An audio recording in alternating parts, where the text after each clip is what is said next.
Salut à tous, je suis super heureux de vous retrouver enfin sur la chaîne. Vous avez vu le cadre derrière moi un petit peu particulier.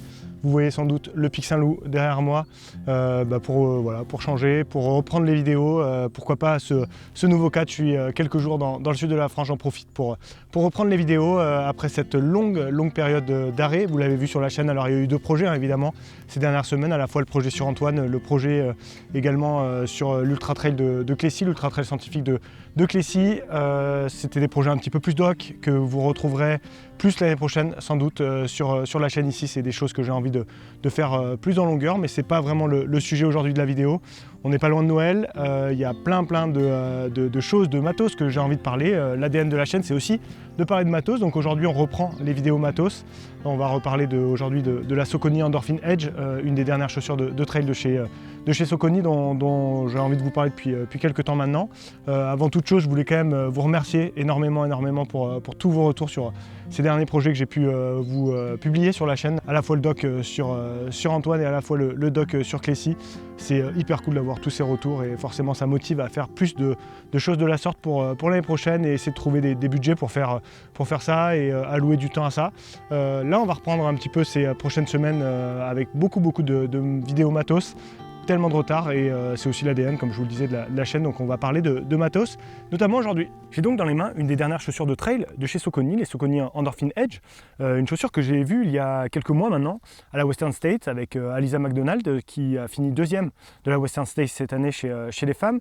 Elle avait ses chaussures au pied pendant cette course, donc tout de suite forcément ça a attiré mon regard, ça a aiguisé ma curiosité et j'avais très envie de tester ces chaussures.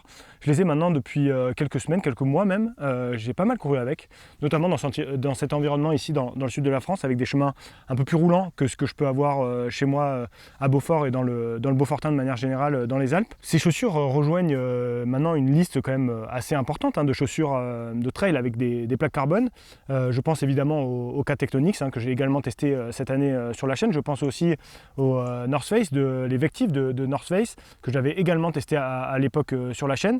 Voilà, ces chaussures, ces Saucony Endorphin Edge rejoignent cette liste-là. C'est aussi dans cette perspective-là que je me place aujourd'hui pour vous parler de ces chaussures. Je ferai aussi une vidéo de comparaison avec les Ocat Tectonics parce que je pense que vous êtes nombreux à vous poser la question lesquelles choisir si vous voulez choisir une chaussure de trail avec une plaque. C'est des chaussures qui se ressemblent sur certains points, qui sont aussi très différentes sur d'autres. Donc ça vaut vraiment le coup, je pense, de les comparer. Et puis aujourd'hui, on va parler en détail de ces chaussures, de ces Saucony Endorphin Edge. Commençons comme d'habitude par une présentation des caractéristiques techniques de cette chaussure. 255 grammes officiellement, annonce Saucony pour ces Saucony Endorphin Edge. Je ne sais pas exactement pour quelle taille c'est, parce que pour ma part, en 43, si je ne dis pas de bêtises, c'est bien ça, c'est du 43. Je suis plutôt à entre 270 et 280 grammes. Donc c'est plus que les 255 grammes annoncés par la marque. C'est sans doute une pointure en dessous. 6 mm de drop, donc des chaussures quand même avec un drop vraiment dans la moyenne, ce qui se fait assez classiquement aujourd'hui. On a une semelle extérieure avec des crampons qui font 4 mm d'épaisseur. C'est leur technologie PWR Track qui mettent sur quasiment toutes leurs chaussures. Je pense toutes leurs chaussures de trail ont cette technologie, j'y reviendrai.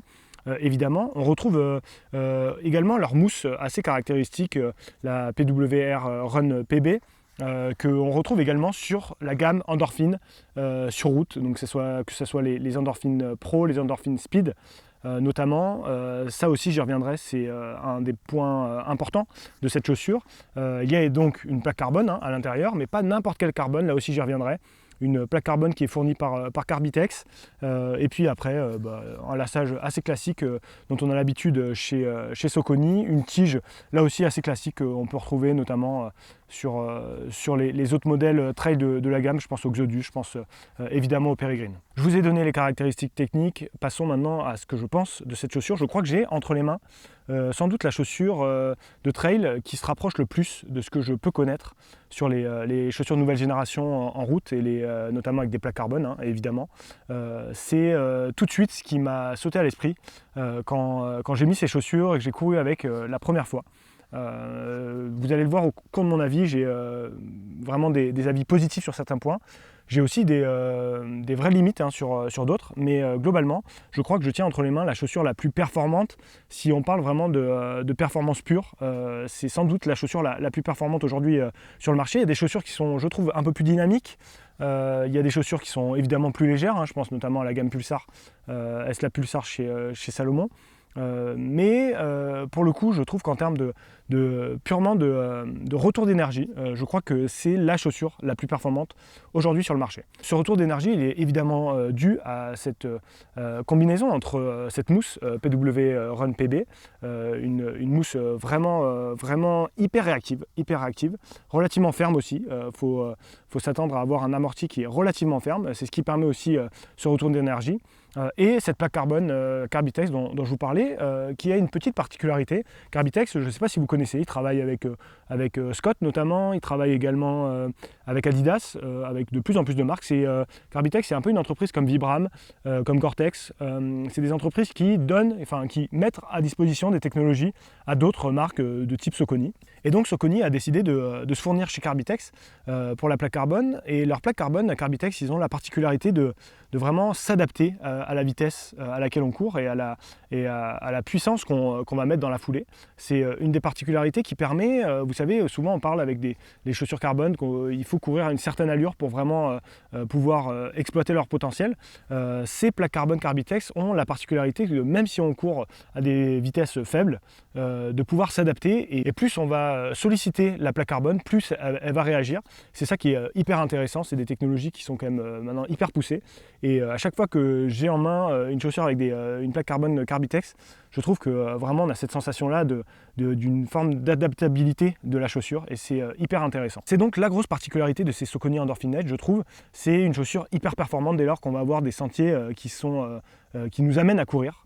Et donc, vous le verrez, il y a aussi des limites à ça, hein, évidemment, mais dès lors qu'on est sur des sentiers relativement roulants, en tout cas d'un point de vue de la technicité et d'un point de vue du profil, c'est vraiment aujourd'hui, je pense, les chaussures de trail les plus performantes purement sur le retour d'énergie. Et de ce point de vue-là, c'est hyper intéressant. Si je dois lister les qualités au-delà du côté performant de cette chaussure-là, il y a évidemment une caractéristique, c'est un peu l'ADN de Saucony, c'est le confort du chausson. Alors en termes de confort, je tiens à rappeler évidemment que cette mousse qui est hyper réactive, elle est aussi assez ferme sur ces chaussures et sur des chaussures de trail, associée avec une semelle extérieure qui est relativement ferme également, hein. Ça reste une semelle extérieure de chaussures de trail. Ça donne un amorti quand même relativement ferme. Il ne faut pas s'attendre à quelque chose qu'on peut avoir comme sur les Speedgo, tout ce genre de choses-là. On est quand même assez loin de ça.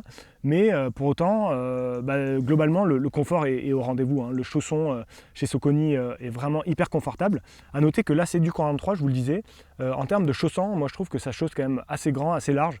Pour moi, le 43 est un poil trop grand, je dirais. Donc voilà, c'est à noter. Si vous avez des pieds larges, je pense que ça peut vous convenir sans trop de problème.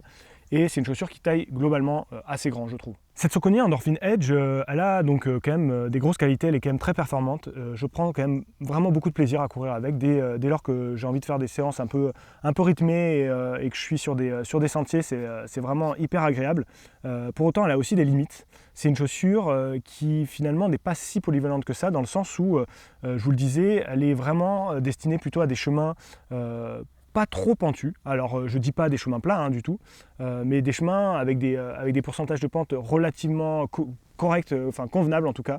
Je dirais qu'au-dessus de 20%, on commence à perdre l'intérêt de cette chaussure-là, parce que en fait, dès que c'est trop raide, il y a une forme de rigidité qui est amenée à la fois par la mousse, à la fois par la plaque, qui fait qu'on perd vite ces sensations de retour d'énergie. On a du mal à la plier, la chaussure. Or, quand on est sur des chemins raides, on a besoin un peu de flexibilité. C'est là où typiquement les Salomon S-Lab Pulsar sont bien meilleurs de ce point de vue-là et vont être beaucoup plus efficaces sur des chemins assez raides. L'autre point, c'est que c'est des chaussures qui ne sont pas quand même hyper légères. 255 grammes officiellement, ça reste très, très correct, mais je veux dire par rapport à des chaussures comme les Pulsar on est en dessous des 200 grammes, évidemment, dès que c'est des chemins très raides, le poids de la chaussure va quand même beaucoup jouer. Donc ça, c'est aussi un point à noter. Je trouve aussi que l'accroche globale de la chaussure, j'ai jamais été un grand fan de l'accroche globale et de cette technologie PWR Track de chez de chez Saucony. Là encore une fois, je trouve que c'est des chaussures sur des terrains, on va dire des terrains secs, il n'y a aucun souci évidemment. Sur des terrains gras, ça peut faire le job plus ou moins parce que les crampons sont quand même relativement marqués. Mais dès lors qu'on est sur du caillou un peu humide, là je trouve que c'est pas très efficace, la gomme est pas extraordinaire je trouve.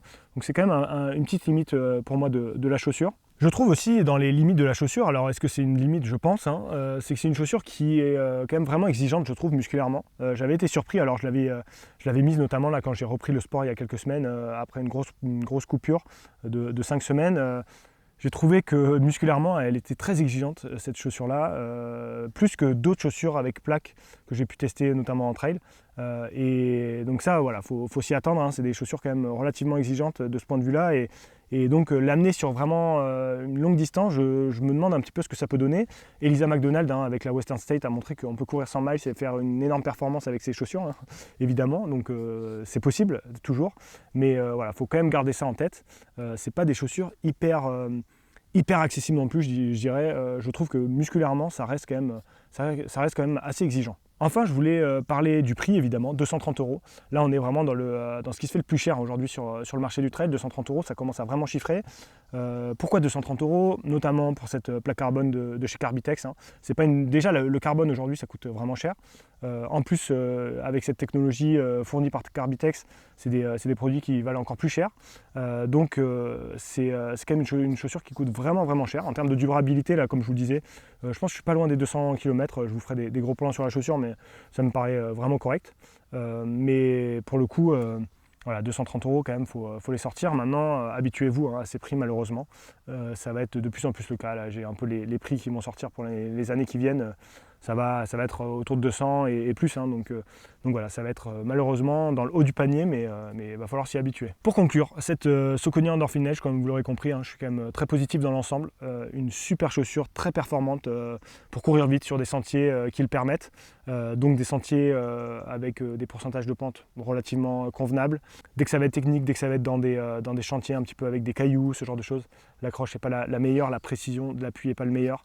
Donc voilà, c'est quand même des chaussures, vous savez, hein, Saucony c'est une marque américaine, c'est fait aussi, et le gros marché il est là-bas, donc vous voyez un petit peu pour quel type de sentier c'est pensé, hein, ces chaussures-là. Je vous le disais, à Elisa McDonald sur la Western State, ce genre de sentier-là, c'est pour le coup une chaussure parfaite je pense pour ça. Là il y a bientôt la Saint-Élion, ben voilà, pour la Saint-Élion je pense que c'est une chaussure qui convient parfaitement pour Eco-Trail, pour plein d'autres choses aussi, hein.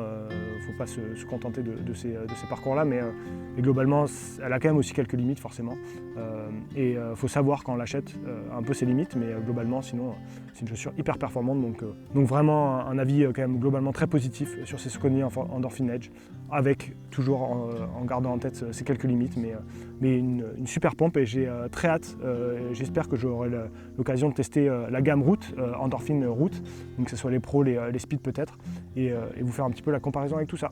C'est comme ça que je conclue cette vidéo. On se retrouve d'ici quelques jours pour la comparaison avec les Hoka Tectonics. Allez, ciao à tous!